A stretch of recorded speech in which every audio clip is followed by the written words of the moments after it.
Hello and welcome to another Bushwhacker review. Today we are going to be taking a look at Erik Jones' Focus Factor Darlington win from 2022. So always take a look at the box. Once again, you have the generic crappy box with the race winner sleeve. Got Lionel Racing race winner next gen 2022 season. Got that sleeve and all that. Because not a whole lot to talk about a box like this. I'm so glad they got rid of these boxes.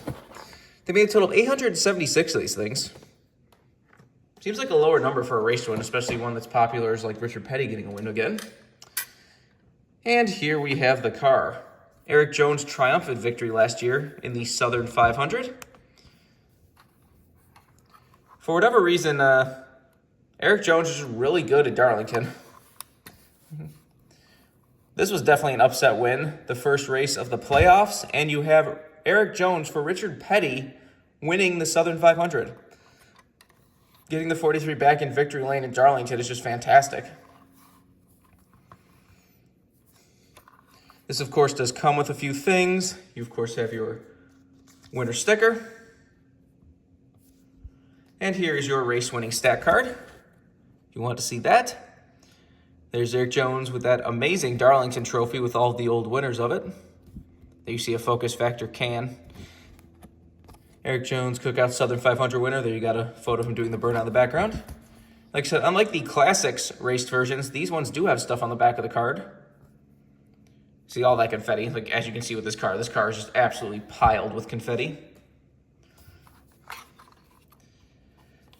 Focus Factor is definitely a weird sponsor. It's worth pointing that out. Like, when they first came into the sport and said they were going to be as like primary for like the entire year, everyone was immediately looking around. They had like their like Instagram account was like look like weird like stock images with photoshopped bottles. They had like no followers. Everyone thought it was a scam.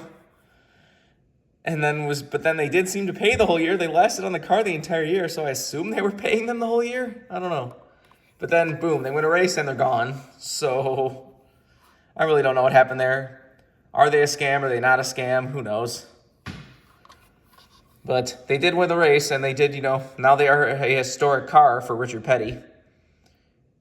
The first Petty win since 2014, so that's worth something.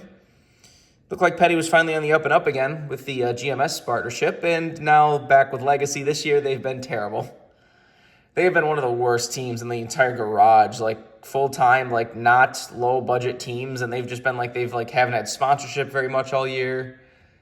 Because again, I'll say it, I think I said it before, but both Allegiant and Sunseeker Resorts that have been the primary sponsors on the Petty cars this year, neither of those are real sponsors. Those are Gallagher-owned companies. Those are not real sponsorships. So the fact that like 90% of the 43 and 90% of the 42 have been those companies is not good. And then like I said, they've been struggling all year. They've been running terribly. And they suddenly started running better once they got rid of Gregson because Carson was running better than Gregson was, but whatever. Anyways, let's get back to this car. And back to the sponsors. On the hood would say Focus Factor, but it's covered by a lot of confetti. Got Chevrolet Camaro ZL1 number 43. On the side, you got Focus Factor, Nutrition for the Brain. You got U.S. Air Force down there. You've got Superior Essex. You got Champion Power Equipment and Safety Clean down there. That logo, was that logo still in the Legacy cars this year? Because that's, Grant Enfinger's sponsorship, who got totally screwed out of the championship this year by Corey Heim. Anyways, on the C post, you got nothing. On the B post, you have Mac Tools, STP, and Columbia. Got Erik Jones' name on the name rail. Has a little, who's this? Tony Rowe. Somebody tell me who Tony Rowe is. I'm sure he's like a, NASCAR like crew member or something that passed away. Does have the silver rims. Also, before we continue, I want to point this out because I still have some people talking about, like, what do you mean the rims got darker? Take a look at that rim. Okay. Now, here's the Chastain Moose Fraternity. Now, do you see what I'm talking about here? The rims are, this, dark gunmetal. They're still the metallic gunmetal color, way more accurate. Where last year, they were just kind of using silver rims. You can see that even, before, you couldn't even tell the lug nut was a different color if it was a different color, and now gunmetal with the silver lug nut. Just felt like pointing that out because I still get people being like, why do you keep saying the rims changed? I don't think they changed. There, they did. Anyways, on the back, you got Focus Factor, Nutrition for the Brain, number 43, Chevrolet Camaro ZL1, and Petty GMS. So that's the older spoiler there. Got nothing on the deck lid. Looks like nothing on the roof. Now the number's not there, so that means it's over here.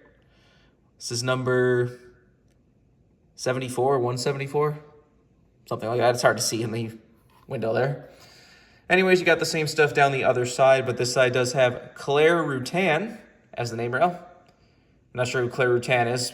Maybe some like ride along, maybe like a cancer survivor or something. I don't know.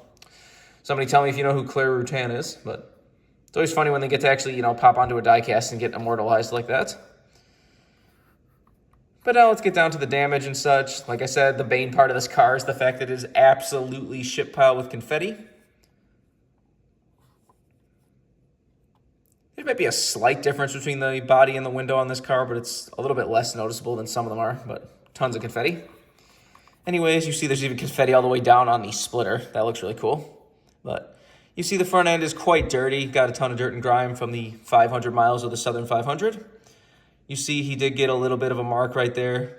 Maybe a part Darlington stripe at some point. More marks and stuff. You see the right side, he definitely got a Darlington stripe on the right rear at some point. The lettering's all rubbed off of the tire, and it is rubbed off of the fender too. More confetti down on that kind of shelf down there, which is really cool. More confetti, more confetti. On the back, you see you got a few little marks and such. See the left rear has some fuel spill, and also looks like he was maybe getting side draft or, you know, maybe bumped into a little bit at some point. And more dirt and grime and such. Left front is very, very dirty. Said, I don't know if you can see dirt on the, anything on the roof because it'd be too hard to tell there. Does have a little bit of a burn mark around the exhaust port there. Makes it just a cool race twin. Those cars that are just shit piled with confetti are always just really fun.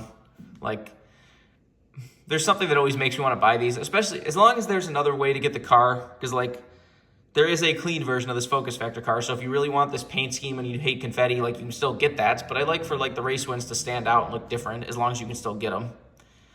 I've always hated that, where there's certain cars, it very rarely happens, but there's certain cars in the past where, like, the only way to get it is the race version, and it looks like this, so you can't even, like, see the paint scheme, but... Or it's like that, there was that Reds Wicked Apple Ale Kozlowski Talladega win. That was the only way to get that Wicked Apple Ale car, and that one has a ton of confetti on it. If you want this car as a newer release, it came out back in, like, I want to say, like, August. I've had this car since it came out, but for some reason I never reviewed it. I realized I never reviewed it, so here we are now.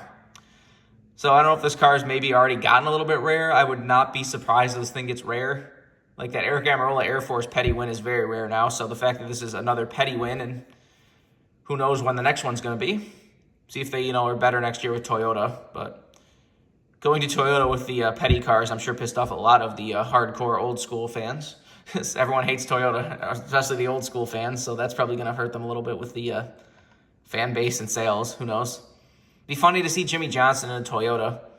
Like, if he, like, has a throwback to, like, his, like, Lowe's paint scheme or something, and it's on a Toyota, that'll probably make some people angry.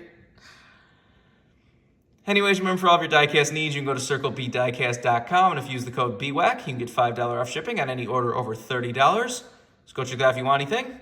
But I think that's all there is to say. This has been a review of Erik Jones' Focus Factor Darlington Southern 500 win from 2022. Hope you enjoyed, and thanks for watching.